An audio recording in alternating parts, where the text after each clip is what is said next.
Hey there.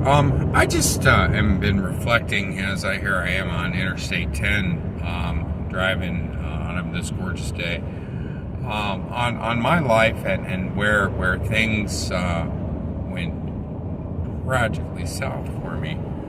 I was in 2005. I was finishing up my bachelor's degree late in my 20s at the University of New Mexico, and I wanted to do something interesting. I was looking at joining a group and going to either Ghana or joining another group for just the summer, or which is in West Africa, or joining another group and teaching English in China.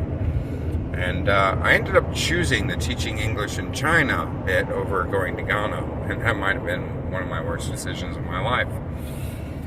And so I taught English in Hunan Province, in Changsha, which is the capital of the Hunan Province. It's a place where Mao Zedong went to university and gained much of his thoughts and such, and the birth of Chinese communism, kind of. It's also a province that is notorious for foodborne parasites, particularly through freshwater fish and eels and snails and things like that, because it's considered a delicacy there. Anyways, I didn't know any of this when I went there. I went completely ignorant. I was doing great in life. I was really doing fantastically.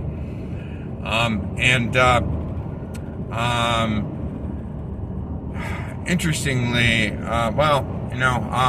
anyways, so I'm teaching English in Changsha, and we're coordinated with a guy who was allegedly a Christian, not evangelical, a missionary, I guess, of sorts, of trying to give hope to the Chinese people and teaching the words of Christ.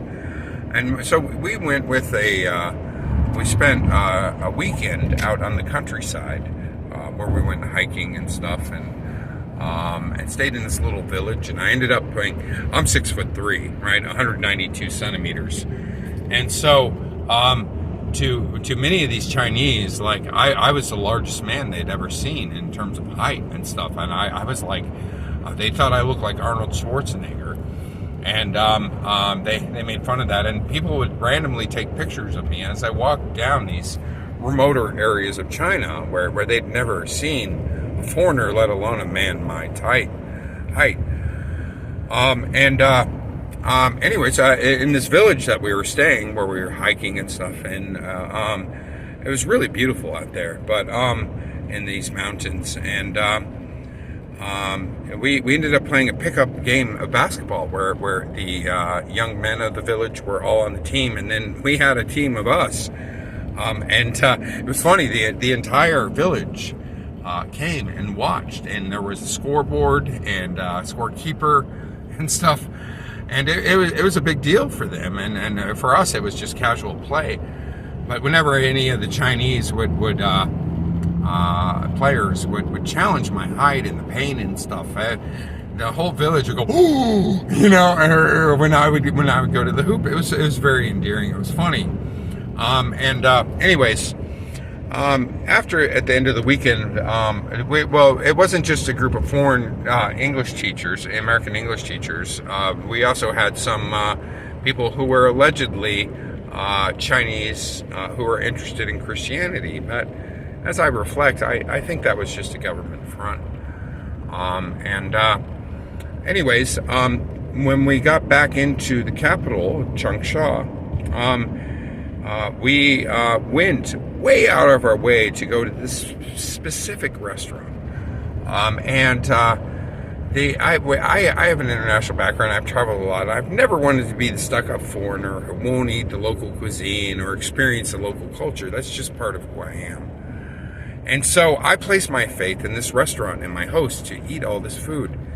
And I ate some things, very highly questionable things that I shouldn't have. I didn't think twice about it, and I ate like whole fish heads and cartilage and just crazy stuff. And I was like, don't tell me what I'm eating. Just it tastes good. And little did I know, I was likely being parasitized. As when I returned to the United States, this is when all my gastrointestinal issues started. My diarrhea, my bloating, my gas, my acid reflux. And it all became very chronic and severe problems. And so that was a horrible decision of me, to place my trust in other people that I thought I could trust. And I remember these Chinese men goading me on to eat this stuff, and like, oh yeah, that's it, eat it all, and like, and then speaking in Chinese, and even when you can read nonverbal language, right? Body language, and just tones, and there's even when you don't understand a language, you can understand a lot of the message of what's being said by their intonation of what they say, and what they're accenting, and the speed of the conversation. And something inside of me told me that they're like saying, boy, this guy has no idea what he's in for, and his life is going to be miserable, right? And so I moved back to Albuquerque, New Mexico. I finished my bachelor's degree, and then I worked as a contract employee at the Veterans Administration's hospital in Albuquerque, doing neuroimaging research, where I had an MRI where there is clearly some sort of lesion or cyst right here in my frontal cortex behind my left eye. That's very disturbing. I was having a lot of neurological problems then, my hypersomnia, my chronic fatigue, all these orthostatic intolerance, they all started after my trip to China, which I find fascinating, because there have been so many illnesses, anything from COVID to other respiratory conditions that have all originated in China, of all places. Isn't that interesting, huh? And so, and it's been since then that I haven't been able to get any sort of help from the medical community. It's been an uphill battle for me. And since then, I've been designated probably on terrorist watch list, because this is when I started getting the SSSS, the quadruple S designation on my boarding passes, where I get extra scrutiny. My life's just made it a little bit more difficult. Or I got pulled over once and was accused of DUI when I was stone cold sober, and I blew zeros twice, and they still pressed charges. I still had to go to court. Or where I had a simple traffic citation, minor traffic citation, and I paid the ticket late because I was too depressed. I was too sick, and because of that, I had my license suspended for a year. I mean, that's not justice.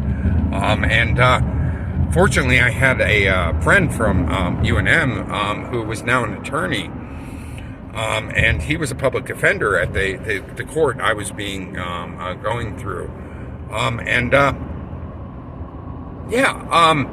and he helped me get out of that mess, but it's I've been facing a lot of weird hurdles throughout my life, since this trip to China. They become unnecessarily difficult. My life has just become unnecessarily difficult, and I've had when a lot of odd things happen to all of us, right? But when they start to happen with frequency and repeatedly, well, then that ceases to be bad luck, and that is defying probability. Okay. When you're not seeking trouble, but trouble keeps on happening to you, well, then that's got to make you pause and say, what's going on here? Because you can only run a string of bad luck for so long, right? And eventually you got to get lucky, right? Well, what if you never do? I mean, or at least you got neutral, right? But man, when everything's just working against you, and you're just that breaks the rules of probability. It breaks the normal distribution curve of what should happen to a person who's not seeking out trouble, who's a good person, a law-abiding person, who isn't malicious, who doesn't have nefarious bad intentions towards others. And so I just wanted to document this and share that my life really went downhill quick after I taught English in China, and I went out to the countryside that weekend, played basketball with the village, and then came back and had a very questionable meal in Changsha, Hunan Province, China in 2005.